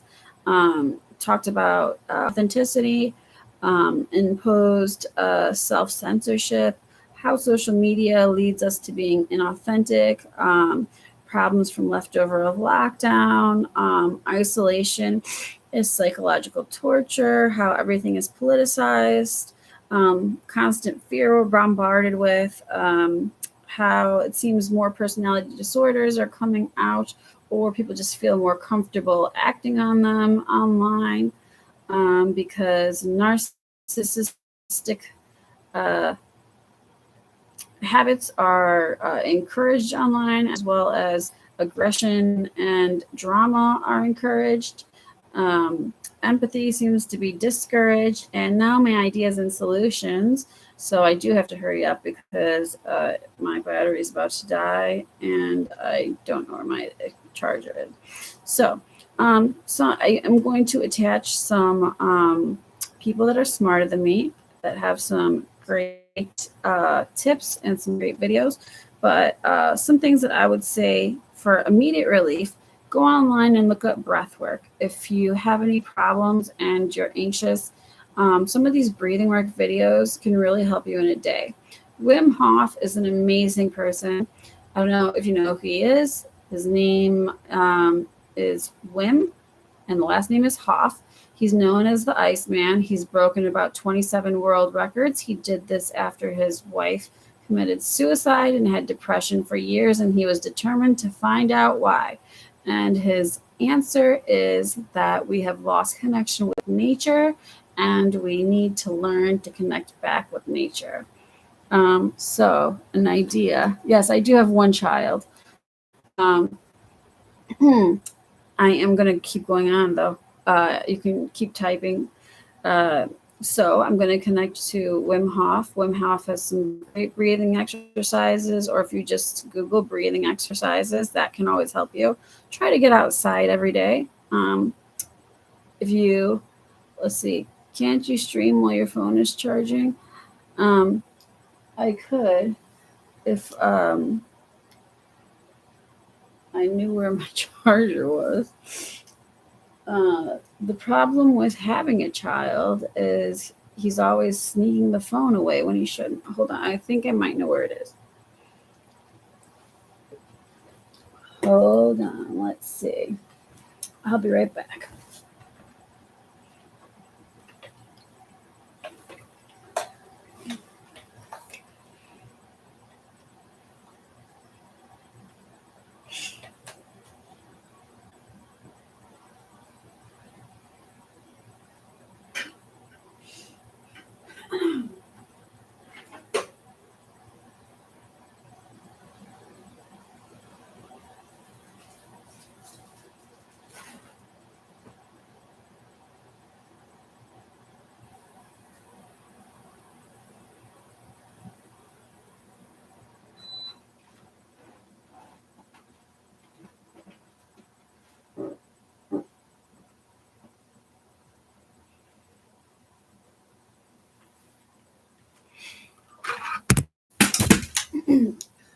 So it's downstairs, and if I go downstairs, my dog will automatically need to go to the bathroom. So I'll probably do another stream if I fall asleep. But I'm just going to finish up real quick before it dies. Okay, so I do encourage everyone to get outside every day, even if it's for a short walk. Like I mentioned, Wim Hof. Take a chance, join a group at a public library. Public libraries aren't what they used to be. A lot of them have really cool stuff. Just try. Take a break from your phone if you can, like a phone vacation. I really recommend that. That's really me. I done that several times. And like you can always put on your social media, like taking a break and turn your phone off, even for a weekend. Or if you're out with somebody, just make sure you're paying attention to that person. That's one lesson I learned in Brazil.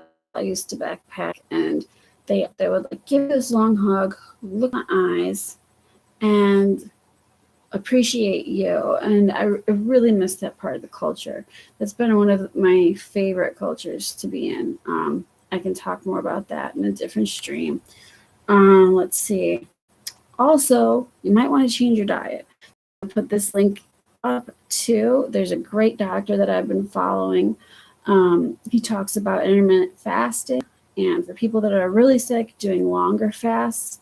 And it's usually not talked about because it just doesn't make any money. I actually did my undergrad research paper on this to cure childhood epilepsy. The best way to do it was by doing only fats so that your body does not take energy from carbohydrate, measuring and stuff, but fasting accomplishes the same thing. And most Americans think we eat 3 meals, but we're actually so big that we can probably go 40 days without any food. You can drink a ton of green tea and ginger. Honey is your best friend instead of sugar. Watch any video on how bad sugar is, and they put in everything in America. Again, I'll connect. I will put some of these links down for you guys. I do encourage people to use audiobooks. There's some really interesting audiobooks, even ones that you might not. Excuse me. Oh, I need to like. It was gas. Oh my goodness. Get a small pet, even if it's a beta fish. Like that's part of connecting with nature. It feels it's nice to take care of something. Like if you don't have a lot of time for responsibility for a pet, a beta fish is always fun. Try minimalism. I am having trouble working on that, but that's been one of my goals, is to have less stuff. You could work more. You don't need all this crap. Grow one of your home. I encourage food that's easy to grow. Peppers are easy to grow, but the easiest ones to grow are the really hot ones. I'm having really bad heartburn. Oh my goodness. My gosh. And yeah, so I will also recommend some other channels that have more information than mine. I'm sure we didn't touch on everything. There are good sides to social media, like a ton. I mean, you can learn to do anything.